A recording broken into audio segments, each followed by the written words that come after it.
L'apologie de la Chine, du modèle social La chinois. question est plus subtile que de dire, mais c'est juste que de dire, pareil, ils n'ont pas le même rapport à la prospérité, ils n'ont pas le même rapport à la Non, mais richesse. vous êtes en train de nous expliquer que mieux vaut une bonne démocratie d'une bonne dictature qu'une mauvaise démocratie. Non, je te dis, on te dit que ce sont des Moi, je messages. préfère le chaos ici, hein, je vous préviens. On te dit que ce sont des N'inquiétez pas, ils vont se contenter de fabriquer des t-shirts, des vestes, etc. C'était complètement oublié. On fait des voitures, ils font des voitures, on fait des sacs à main, quoi.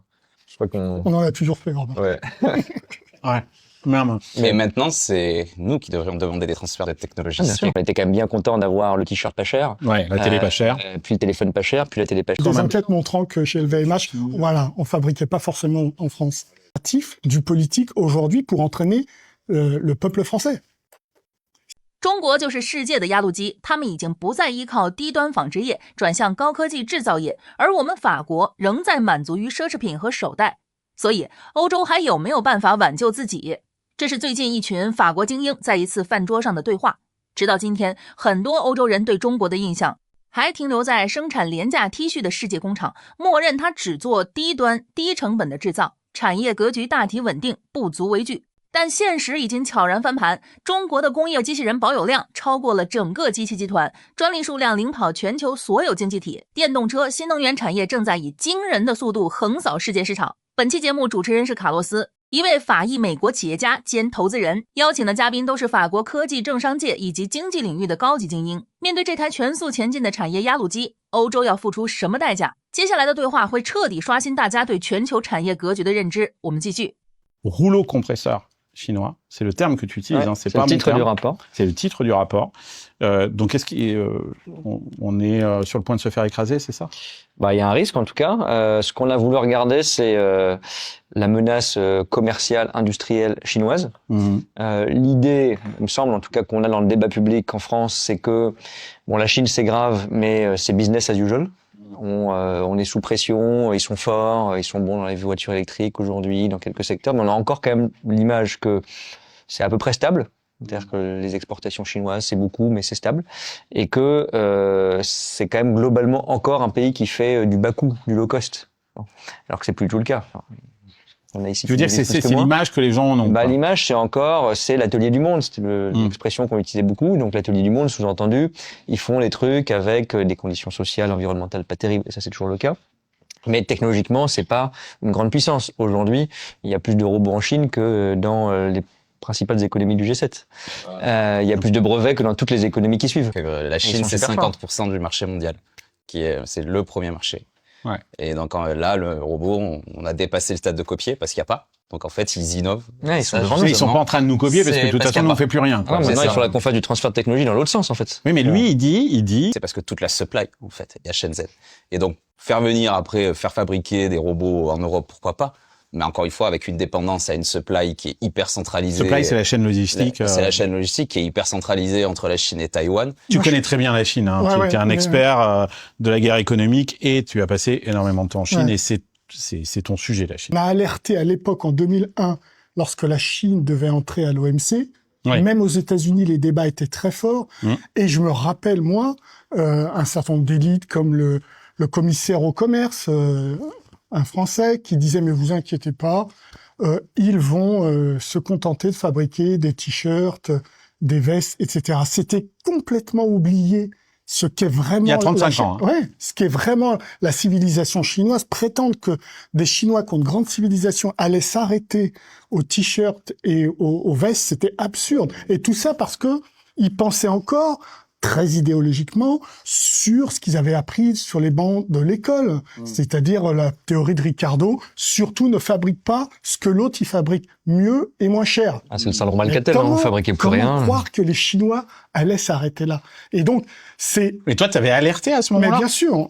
T'as alerté comment? C'est-à-dire... par nos bouquins, par nos conférences, par nos articles, et on était perçus comme des complotistes. On alertait à la fois sur la Chine et sur les États-Unis. Oui. Donc anti-américains ou complotistes. Or, ce qui se passe aujourd'hui, c'est exactement ce qu'on a prévu. Ah, parce que j'étais conseiller d'Emmanuel Macron quand il était ministre de l'Industrie. On se battait pour qu'il y ait des mesures de protection anti-dumping sur l'acier. Je me souviens parce qu'il y a 10 ans. Et on était tout seul. Et à un moment, le Royaume-Uni, qui est quand même assez libéral, nous a soutenus. Il était encore dans l'Union européenne à l'époque parce qu'ils avaient fermé une usine, enfin, ils s'étaient fait fermer une usine de 5000 ouvriers dans la sidérurgie. Et là, ils se sont dit, peut-être qu'il faut quand même qu'on protège un peu. Donc, Macron, c'est aussi l'affaire Alstom, la revente d'Alstom à General Electric. Ne l'oubliez pas. Ouais, alors on peut revenir, mais c'est pas ça qui fait la menace chinoise. Mais non, mais si. Non, mais on s'est affaibli très clairement. Souvenez-vous, à l'époque, Alstom devait se marier avec Siemens. Vestager à la Commission européenne avait refusé. Mais ça, on l'a défendu, nous, la France. Oui. Et c'est pour ça que c'est ce que je voulais dire, c'est que en France, il y avait des industriels, des innovateurs, des politiques aussi, un peu plus qu'ailleurs, qui disaient il faut de la protection et il faut que face à la menace chinoise, on fasse quelque chose. Et on était très seuls en Europe, ça a quand même bougé.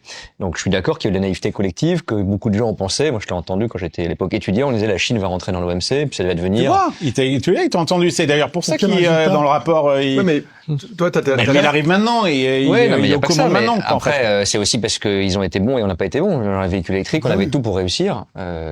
C'est eux qui ont pris le devant. La robotique, il y avait 20 ans, on aurait pu réussir.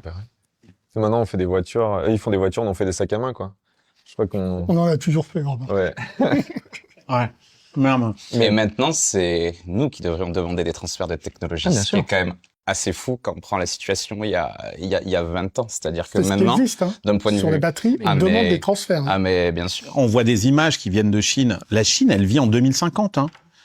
Et quand tu dis, nous, on fait partie du passé, mais c'est absolument le cas. Quand tu vois des images, des voitures complètement autonomes, sans chauffeur, des petits camions de livraison, là, cette image du port, là, où complètement autonome et tout ça. Ça, c'est aussi parce qu'ils ont des villes qui sont plus récentes et plus modernes. Qui s'adaptent adapter à l'IA, par exemple, une ville comme Paris, c'est extrêmement compliqué avec des petites ruelles, etc. C'est plus facile dans des grandes villes américaines ou Chine. Bah, Après, les Américains, en tout cas, ils l'ont pas fait. Hein.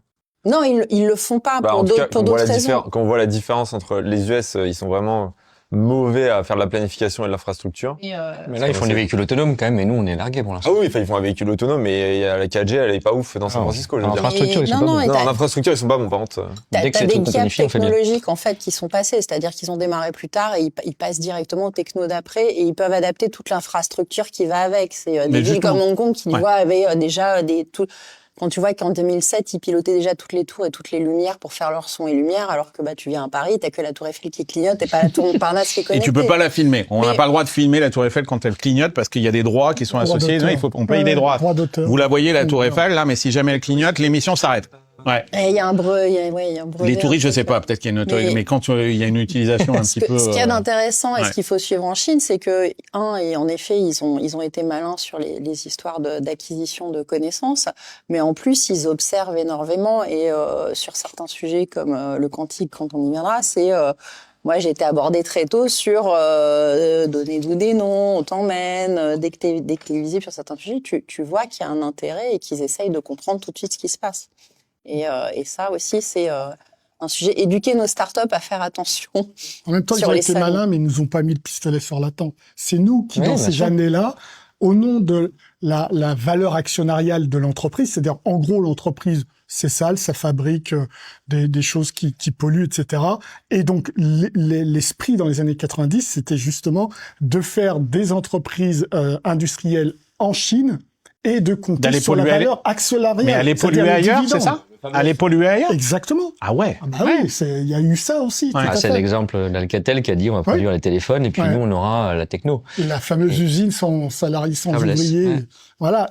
Donc je pense qu'il y a eu vraiment un gap chez les élites dans ces années-là que l'on paye et que l'on va payer. Hein. Qu'est-ce qu'on aurait pu faire? Qu'est-ce qu'on aurait pu anticiper? Enfin, de pas les faire entrer dans l'OMC? Non. On avait besoin d'un bon pouvoir d'achat pour notre population. Je pense qu'il y avait plusieurs choses. Il y avait on a été, faut être lucide. Enfin, j'étais pas en responsabilité, mais on a été bien content d'une certaine façon. On a privilégié le consommateur au producteur. Si on résume. Donc on était quand même bien content d'avoir le t-shirt pas cher. Ouais, la télé pas chère. Puis le téléphone pas cher, puis la télé pas chère, et puis demain peut-être la voiture électrique pas chère. Et on n'arrive pas à réconcilier les deux. C'est-à-dire si on veut produire chez nous. Et des dividendes qui augmentent. La vérité, c'est que l'argument qu'ils utilisent, Chine, etc., et des gens sont sensibles à ça, je peux comprendre, c'est, ouais, mais nous, on vend des t-shirts à 2 €, nous, on vend des manteaux d'hiver à 17 €, je vais aller vérifier qu'on a fait une note là-dessus. Bon, là, il faut assumer de dire, est-ce qu'on bloque avec des taxes, des barrières, Chine tant qu'il est encore temps, Chine et les autres, c'est pas une marque en particulier, parce qu'ils respectent pas des conditions sociales, environnementales, de santé, et même parfois pour le pouvoir d'achat c'est pas super parce que c'est quand même de la qualité médiocre, très mauvaise, médiocre, on est gentil encore, mais il faut qu'on accepte à court terme que peut-être que effectivement le jean il sera un peu plus cher. Est-ce qu'on est prêt à le dire? Ouais, mais par contre, on est d'accord, c'est bien de les consommer plus cher et à mettre la qualité. C'est facile pour moi de le dire parce que j'ai pas de problème majeur de pouvoir d'achat. Pour des gens, c'est plus compliqué, c'est vrai. Ouais, il y a une autre question quand même parce qu'on est bien mignon là, mais on dit oui, il faudrait les bloquer, etc. Mais s'il y a pas d'entrepreneurs français qu'on les pousse pas et qu'on fait pas des super boîtes, on peut bloquer le monde extérieur. C'est le fait la poule. Si à l'intérieur on continue à faire de la merde, ça va quand même pas très bien marcher. Non, mais on est d'accord, mais c'est le fait. Il y a des boîtes de Made in France dans la mode et dans la fashion qui est plus soutenable et plus durable. Mais c'est le fait la poule. Je suis d'accord qu'il faut qu'on ait des trucs de qualité Made in France pas cher, mais si t'es massacré par quelqu'un qui vend 10 fois moins cher que toi. Je suis d'accord, mais je pense qu'il faut aller sur les deux côtés quand même. Et toutes les marques de luxe, c'est tout fabriqué Made in France ou il y a des trucs qui viennent de Chine aussi? Il y a des enquêtes montrant que chez LVMH, voilà, on fabriquait pas forcément en France. Le luxe premium, il est quand même fabriqué en France. Ce qui est intéressant, c'est que votre rapport, qui est vraiment très pertinent, sort en même temps. Ah, tu vois, tu disais tout à l'heure. Avant l'entrée, on commence à être sympa. Qu'il arrive en 2026. Ouais. Pardon, c'est juste parce qu'on pense que c'est à peu près stabilisé, alors qu'en fait, ça s'est accéléré, la menace chinoise, après le Covid. Mais ça, c'est accéléré. C'était écrit en 2001. Oui, mais je veux dire, et ce qui est intéressant, c'est qu'en même temps est sortie une étude que je vous invite à lire aussi, qui est d'un think tank européen qui s'appelle Stratégique Industrie, je crois. Et cette étude montre très bien que nous, les Européens, on a mis en place 6 mesures protectionnistes, alors que les mesures protectionnistes aux États-Unis et en Chine se mesurent en centaines. Donc, et avec des niveaux beaucoup plus élevés aussi. Voilà. Donc, il y a vraiment, pour le coup, une naïveté européenne qui fait que, ça coince un moment. Et la commande publique sur tout un tas de produits, d'achats. On peut parler du cloud, des infrastructures. C'est des vrais sujets. Anecdote. Un jour, dans un restaurant en Chine, je travaille avec un certain industriel, donc en fait c'est des clouds de robots, donc je reconnais le robot de l'industriel partenaire. Donc sur le cloud, je vois le robot parce que pareil il y a des numéros, on peut le voir. Et mot de passe, je tape 1 2 3 4 5 6.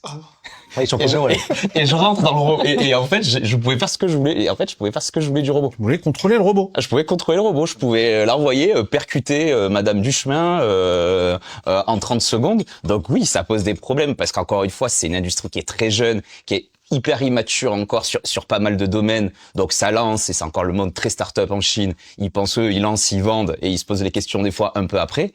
Mais nous, en voyant ça, et en voyant en plus tout ça arriver massivement ici, je trouve que ça pose des questions de sécurité, de data, de cybersécurité. En fait, c'est une révolution qui va être massive. Ali, ils vont nous laisser, les Chinois, mettre nos logiciels dans leurs robots? En tout cas, il y a certaines entreprises, alors je sais pas la tienne, mais par exemple, Innov8, qui fait des robots, a signé un contrat avec les Chinois, avec une grosse boîte chinoise, dans l'objectif, exactement ce que tu disais, le hardware, on le laisse un peu de côté. En revanche, le software, il faut qu'on soit toujours présent là-dessus. Bon, ce qu'on a vu depuis une trentaine d'années, c'est qu'ils étaient capables aussi de piquer le software. Donc, l'un dans l'autre, je pense qu'en effet, ça va être un concurrent très fort et qu'il va falloir penser à d'autres stratégies, surtout pour ces souverainetés. Mais il y a un truc que j'ai pas compris dans ton rapport, Clément, là, parce que je suis pas un économiste, mais c'est l'histoire de la dévaluation de l'euro. Parce que tu recommandes de dévaluer l'euro de 20%. Non, ce qu'on dit, c'est en gros, pour faire court, c'est ce qu'on disait, c'est aujourd'hui, moi je reprends le slogan, je crois que c'était Fiat dans les années 90, c'est il y a moins bien mais c'est plus cher. C'est-à-dire qu'on produit des trucs de qualité égale ou inférieure, avec des écarts de coûts en moyenne. On a fait une étude par secteur de 30 à 40% avec les Chinois. Donc là où on a l'idée qu'ils produisent moins cher mais qu'on a encore la qualité, ils ont le prix, on a la qualité, en fait ils ont les deux souvent. Et ça, c'est quand même une nouveauté assez récente. Ça s'est construit sur 20-30 ans, mais le résultat, il est massif. Donc ce qu'on dit, c'est on peut être innovant, on peut être les meilleurs, on peut investir plus, si on trouve des VC, s'il y a un peu d'argent public, etc. Mais en fait, quand tu as 40% d'écart de coût en moyenne, et certains secteurs, c'est 70%, tu peux être super bon, tu te fais massacrer quand même. Donc on dit en gros, il faut arrêter avec les mesures anti-dumping, taxes, droits de douane, etc. à l'européenne, c'est-à-dire ça prend 1-2 ans. Tu fais l'enquête, il y a une discussion, tu refais l'enquête. Trump, lui, ça lui prend 1 à 2 heures, Alors, 1 à 2 heures. Je dis pas qu'il y a peut-être un juste milieu, mais nous, on fait secteur par secteur. Ça prend en moyenne 4 fois plus longtemps que les Américains. Et ensuite, on met des barrières super basses. Là, on a fait une enquête sur véhicules électriques, on a dit il y a du dumping chinois, on a mis une droit de douane autour de 15%. Bon, ça compense pas l'écart de coût à qualité égale. Donc, ce qu'on dit, c'est que si tu veux avoir une mesure de protection, justement, pour qu'on fasse pas un nouveau rapport dans 20 ans en disant, en fait, on n'a rien fait, c'est triste, il faut un truc bouclier commercial, en gros, transversal et puissant. Alors après, on peut discuter. Qui en plus à 100% des secteurs, 80% des secteurs, voilà. Qui en plus a l'avantage de mettre les 27 pays. Et notre pas atout, les 27 puisqu'on notre est atout, parce que on se considère là, on a fait un peu de ça, on se dit les Européens on est foutus, etc. Moi, je pense que d'abord, on peut pas juste laisser passer, il faut réagir. Et on a un énorme atout, c'est qu'on est quand même le plus gros marché ouvert du monde. Oui. Bon. Et personne ne peut se passer du marché européen. On peut se passer du marché allemand, peut-être français, etc. Pas européen globalement. Donc si on est unis et qu'on a une protection forte, en fait, on peut tenir. Soit j'en suis convaincu pour peut-être ensuite rentrer dans une discussion. Et alternativement, si on fait pas une mesure type droit de douane, on dit comme les Chinois, ils ont une monnaie dépréciée, sous-évaluée, on peut aussi imaginer de faire ça pour l'euro. C'est plus compliqué, ça se décide pas comme ça, etc. C'est une guerre des monnaies, là. Voilà, donc je dis pas que c'est idéal. Ce que je veux dire, c'est qu'en tout cas, 30. non, mais ça a été fait, les Américains, ça paraît de la science-fiction, 85, il y a ce qu'on appelle l'accord du Plaza. Ouais. Les Américains, ils ont imposé à l'époque à l'Allemagne, au Japon, à certains pays européens, une réévaluation de leur monnaie, une dévaluation de l'or, parce qu'ils ont dit, nous, les amis, on n'y arrive pas en compétition internationale. Bon. Parce que c'était des alliés sous parapluie bien sûr, non, mais, donc mais là, je pense pas qu'il faut faire ça. Mais on dit en gros, on dit en gros, soit tu mets 30% de loi de douane, soit tu dévalues l'euro de 30%, c'est le même effet. Après, on choisit un peu son combat, mais notre rapport, c'était pour faire prendre conscience que si on fait juste comme on fait aujourd'hui, tu fais une enquête, tu mets 10% de droits de douane dans certains secteurs, on va se faire massacrer. Il y a un secteur qui est... Et puis vous allez ressembler à Trump. C'est tu mets 30%, puis il y a les barrières non tarifaires. C'est tu mets de la réglementation pour casser les cacahuètes aux gens qui arrivent chez toi, tu vois.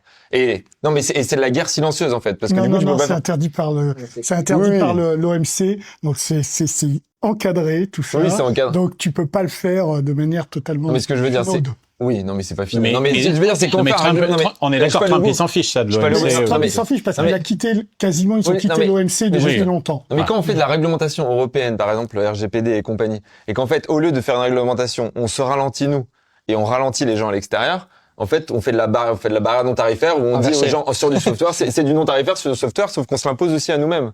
Donc, il serait temps qu'on commence à faire de la réglementation qui sont imposées aux autres, et qui sont pas imposées à l'européenne. Parce que là, aujourd'hui, on le fait à tout le monde. C'est le carbone à l'entrée des frontières européennes.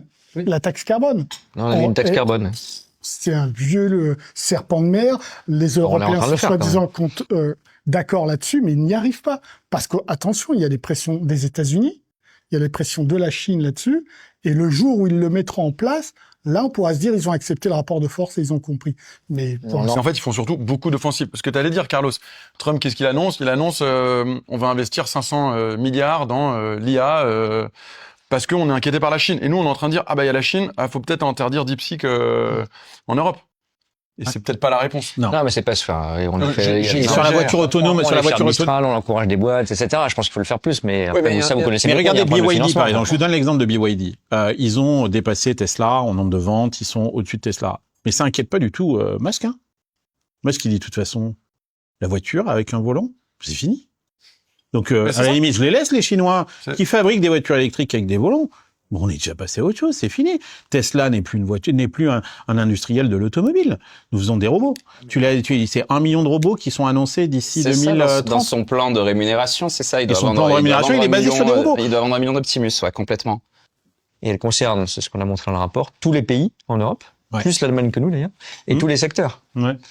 Et ça peut aller très vite. Je disais tout à l'heure les panneaux solaires, c'est l'exemple typique. En 2 ans, on a perdu toutes nos industries de panneaux solaires.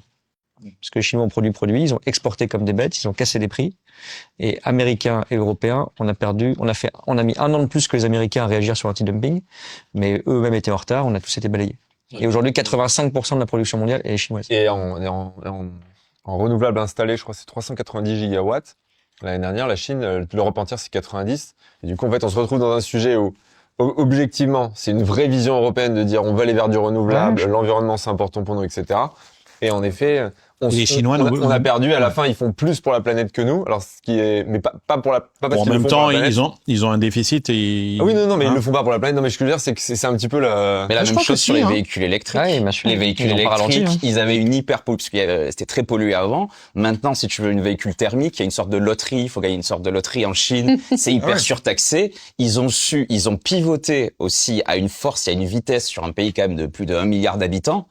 Et ça, quand même, pareil, moi, des fois, ça m'interroge quand je... Oui, mais c'est parce que le Parti communiste a estimé que c'était un des points de la discorde au sein de la nation. Et ça, s'il y a une chose que le Parti communiste ne veut pas, c'est qu'il y ait une discorde au sein des peuples, parce qu'ils savent combien ça peut partir en sucette. Donc là aussi, il y a une stratégie cohérente. Nous, on n'en a pas, mais parce qu'on a 50 narratifs. D'abord, on nous dit... il faut travailler plus jusqu'à 62 voire 65 ans. Après, on nous dit l'IA va casser un certain nombre d'emplois.